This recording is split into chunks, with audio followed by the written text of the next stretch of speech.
दोस्तों, जिन भाइयों को ठंडी की वजह से जुखाम, सर्दी, खांसी हो रहा हो, उसके लिए अचूक उपाय बता रहा हूँ मैं, जो कि आपने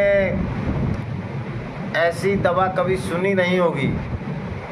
जो दवा मैं बता रहा हूँ वो दवा बहुत अमूल्य अगूढ़ चीज़ है और जिसके कारण कभी जुखाम हो ही नहीं सकता।